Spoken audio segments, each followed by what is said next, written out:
Hey everyone, I'm so glad you are joining us for week 2 of Asking for a Friend. And today we're going to talk about science and religion and can they coexist. But I promised you that I would be introducing you to some of my friends. So this week I want to introduce you to Reverend Brady Witten. Reverend Brady is the senior pastor at First United Methodist Church, our mother church. And I'm so excited. Reverend Brady is really into astrology right now. Is that the right term? Astronomy. Yeah, pastors are not supposed to be into astrology. Right? Astronomy. The study of the stars, right? Yeah. Yes. And I've been meaning to go over and see some stars at night, but it's been raining every single day. And so I look forward to someday being able to do that. But I'll ask you the question. Can science and religion coexist?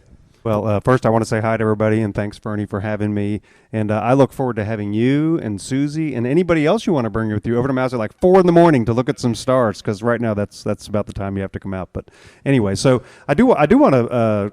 This is a topic that I'm passionate about for lots of different reasons. One of them is I have some kids that are in school, and they're learning science, and they're learning kind of the modern way of looking at the world, and they bring a lot of these questions to me, and so it's something I find myself thinking about quite a bit. But I guess I'll start by saying this. I think that people who think there is that religion and science are at odds with one another, in some ways kind of have a misunderstanding about both. And so I want to dig into that a little bit. And I don't have time. There's probably, we could talk about this for like an hour. Oh, yeah. But I've been told we have about 10 minutes. So we're going to try to keep this short. But I want to start by showing you some things, even though we were going to try to get you over my house and look at some telescopes and things like that. But I did bring some pictures to share with you all, just to give you a sense of kind of, first of all, one of my passions, which is astronomy. And also I think it'll help us with this conversation. So I want to show you some pictures. I'm going to show them to Fernie here on this laptop. So the first thing I want to show you, and this is a picture that I took, which I'm impressed with myself over. This is called Hercules cluster, okay? And it's what's known as a globular cluster. And there's a bunch of these. I don't know how many. I've seen probably just through my telescopes, about 5 or 6 different ones of these that are just up right now. But these they orbit our galaxy. So we live in the Milky Way, right? They orbit our galaxy. Now what's cool about these, so you can see this, there is somewhere in the neighborhood of several 100,000 stars in this cluster. So you got to remember, our sun is a star, right? So y'all are seeing these pictures too.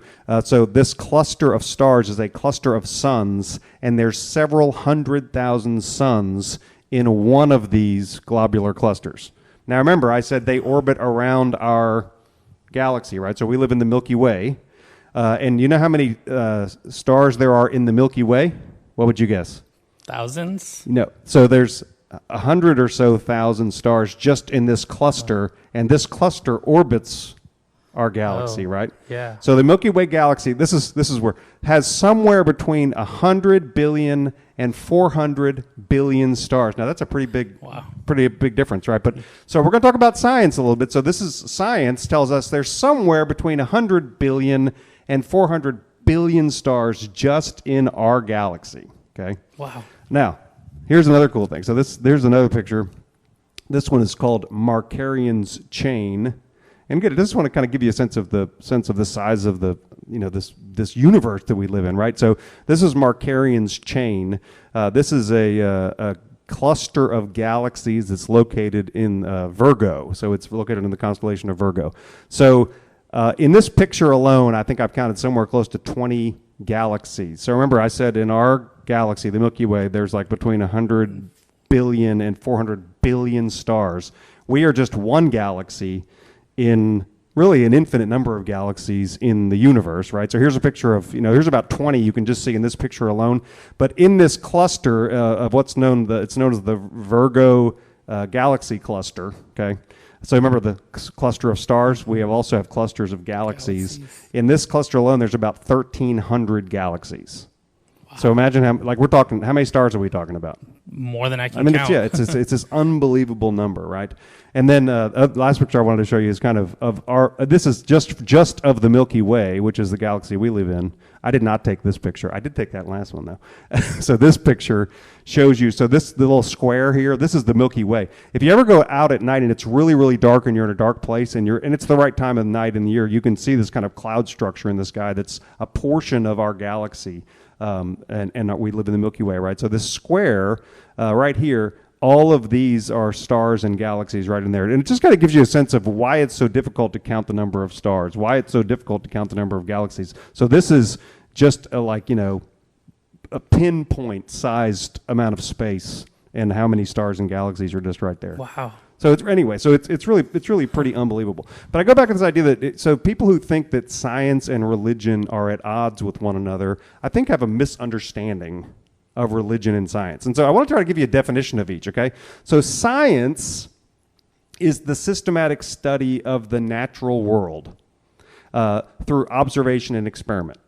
Okay, so so most of you, if you've gone to school, you know. So we're observing the natural world, observing the physical world, and we're using experiments and observation in order to reveal truths from the natural world. Right? That's science. Religion is a different thing. Religion is the human understanding of the absolute, which is one way to talk about God, the spiritual or the divine. It's our understanding of and our relationship to those things, right? So Fernie and I were talking before we came here. So I had open heart surgery about 4 years ago, right? And so I literally, this is another reason I love science, right? So science has given us all these wonderful medical advances, right? And so some scientists cut open my chest and were able to move some things around and fix my heart, right? Mm-hmm. And I would not call Fernie, who is not a scientist, to do that for me, right? So they were able to fix my physical heart. But I'll tell you this, if I had a heartbreak, if I was struggling in a relationship, or I was questioning my place in the universe, or I was dealing with some other things, I wouldn't go to one of those scientists. I would come to you, right? Mm-hmm. And so, again, science and religion, they do different things. And I think where we run into trouble is where when we try to make science into religion, or sometimes some religious people try to make religion into science. And they're different things. Mm-hmm.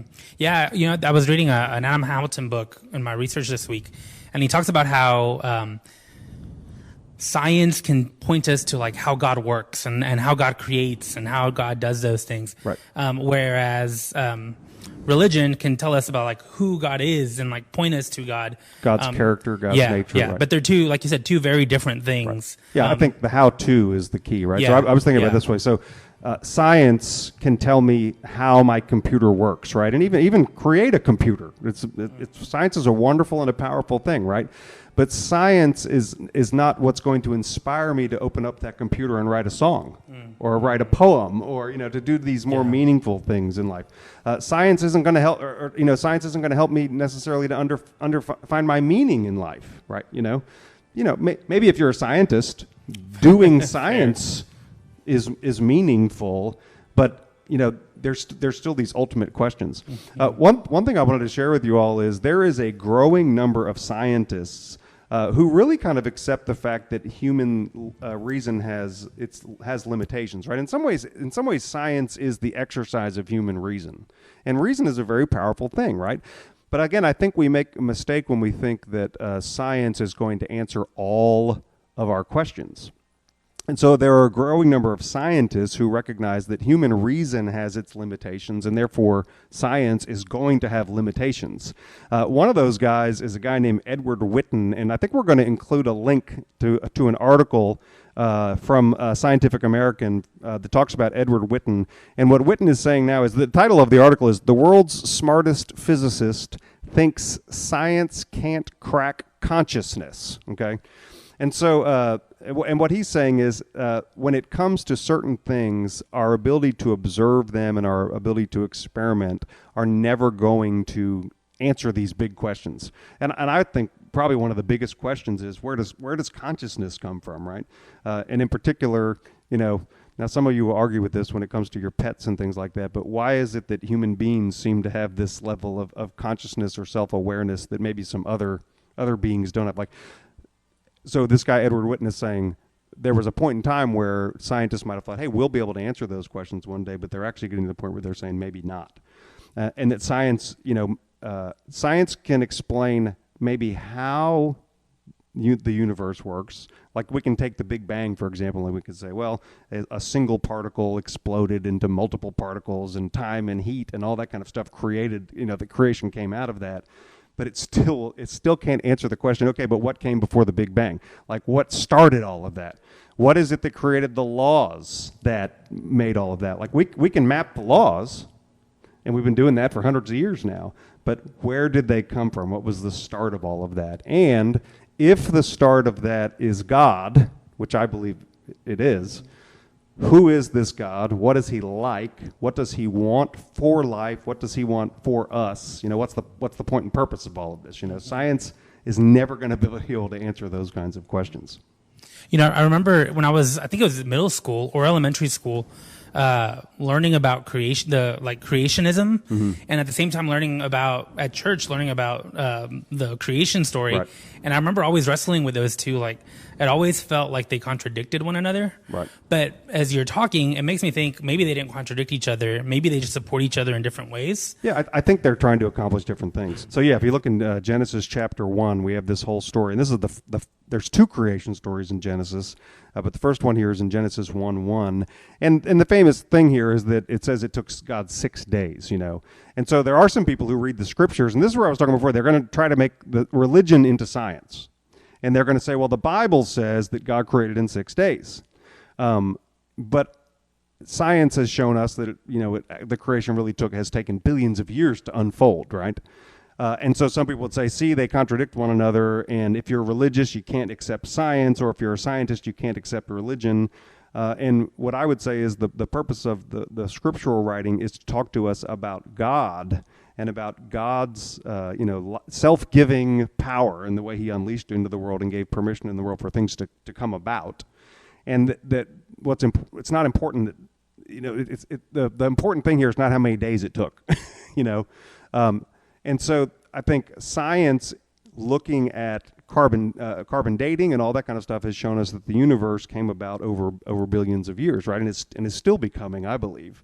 And what the creation story says is, in the beginning, God, that there is a God, there is an intelligence and a power behind all of this. And I don't think those two things are at odds with one another. So I loved what you were saying about Adam Hamilton saying science might give us the how-to, but the religion will tell us the who and maybe the why, and I think those are just very different questions. And so I do not have a problem embracing scientific theories like the Big Bang, scientific theories like evolution, although evolution, there's some holes in it if you study it. It's a theory. My kids come back from a science class and they're like, well, Daddy, evolution, and I kind of go, wait a minute, there's some problems. Here's one of the problems with evolution, and I don't know the exact the timelines of this, but there was a point in time that the fossil record shows where there was an explosion of life. And it's like, so there's like nothing, or there's a few living things, and all of a sudden there's this explosion of all of this complex life. And it seems to have happened all at once, okay? So that kind of, and that's science, okay? And so we kind of have to question, is it this sort of like gradual emerging of life over time, or were there other different explosions where things sort of take off a little bit? And again, so I think evolution does not answer everything. And again, this is where I think even kind of our scientific thinking in our modern world gets us in trouble sometimes, because we want to make science into the answer to everything, but it's not. It's not. So, I can say one thing for me. So, like, I showed you these pictures of this outer space, right? And I love to look at space stuff. I'll sit up all night and just stare out into the stars, and it's wonderful. Like, science has given me the how-to to do that. Like, scientists invented my telescopes, and scientists have mapped these things out. And when I look at the stars, I can tell you certain things about them, right? But at the same time, when I'm looking at the stars, I also start to ask these deeper questions, like, well, who am I in the midst of this massive universe? And what is the universe, like, what am I supposed to be doing? And what's this all about? And science can't answer those questions, right? But I will tell you this, to give you a little witness here, religion has helped me to find some of those answers. And I guess I'll say it more specifically, religion has helped me to know the one who is the answer, right? And I really do. I'm a person who believes in God, and I believe there is an intelligence and there is a power at work in this universe, and that science, hey, maybe God's a scientist. Actually, I would kind of say, I think God is a scientist, But where science has helped me to explore the universe in some really kind of awesome ways, it also has raised some questions that I personally have found answered in God and in Jesus. And so I would just ask all of you at home, like, don't when you run into somebody who kind of shuts down maybe your religious thinking via science, just challenge that a little bit and say, no, wait a minute. But similarly, if you're one of those people who wants to make your religion into science, I wouldn't do that either. So, these are different tools. They have different functions. And again, for me, as a person for a long time in my life, was really searching for heart and soul answers. No science textbook was going to answer those for me, but having a relationship with Jesus has. And so that's a really good way to put it. Yeah. As I was looking at the pictures, one of the things that came to mind was how small I am in this vast universe. Right. But it also made me think about how small my struggles are compared to this vast universe in some ways. And it gave me a glimpse to like how vast God is. And I don't know, it like you said, I started thinking about a whole bunch of different questions and different I started seeing God through a new way, a new lens, as science, when I was willing to look through the lens of science. Right. And that's, I don't know, for me, it was very comforting. This might sound weird. It was very comforting to feel so small. Mm-hmm. I think it can be, yeah. Mm-hmm. So it's funny. So we're not the first. I always tell people we're not the first people to ask these kinds of questions, right? So there was a point in time, most of us can't do it now, where a person could walk outside and look up at the stars and literally see millions of stars.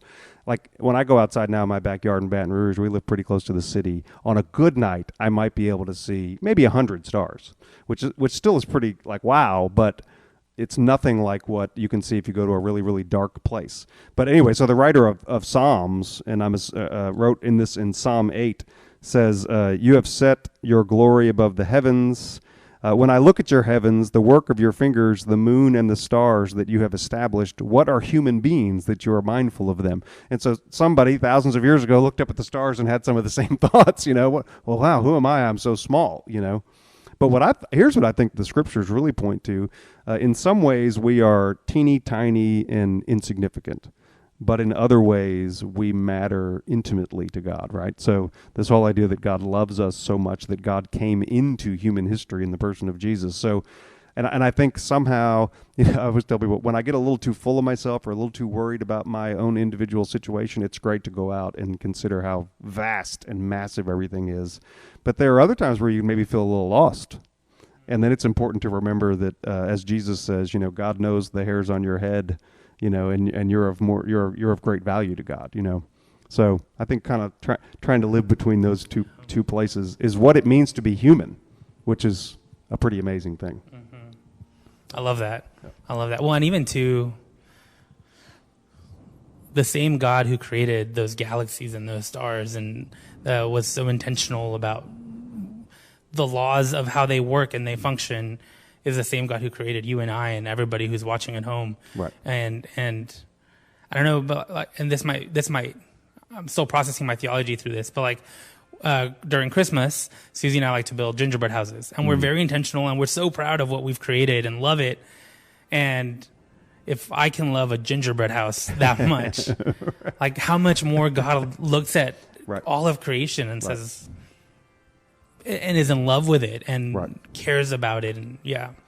When I had my first child, who's 16 now, I remember saying to an older mentor of mine who I knew had children who were fully grown, and I said, I'm so in love with this little thing, and I said, and I'm so fascinated by her, and I said, I guess at some point in time that kind of the newness of it wears off, and this guy said to me, it never does, it never does. And so yeah, I mean, over and over again the scriptures describe the love of a parent for a child, right? And if you think you love gingerbread houses, if you're ever blessed to have a child, it's an amazing love. Yeah. Well, so I guess final verdict: religion and science can coexist. Yeah, I think they are both important ways of engaging the world. If I had to pick one, I would take religion. That's just me. I'm a pastor. That's what I should say. but I also love all that science has done for humanity. I mean, again, science and scientists and medical technology saved my life. I think they're a gift from God. Like, I think a reason is a gift from God, but that science is never going to answer our ultimate questions. And I go back to, well, maybe this is kind of a little bit like when I'm taking my last breath. I want a religious understanding of life. A scientific one, I'm not so sure would be helpful. Yeah, I love that. Yep. I love that. Well, I want to thank you all for joining us. I hope that you will continue to have these conversations with friends, colleagues, families, and the way you can do that is by texting the word GROW, G-R-O-W, to the number 225-307-0662. And you'll get a link back to a home sheet. And the home sheet's going to contain all the scriptures we talked about today. It's going to contain some questions for you to continue wrestling with this and having conversations with coworkers, wherever you are, with whoever you want. And it's also going to include an action plan to how to continue to wrestle with this whole week and even beyond that. So again, it's GROW, G-R-O-W, to the number 225-307-0662. Well, I want to thank you so much for joining us. I look forward to next week as we continue this sermon series, Asking for a Friend. Take care, and I'll see you next week. And remember, I love you, God loves you, and there's nothing you can do about it. I'll see you next week.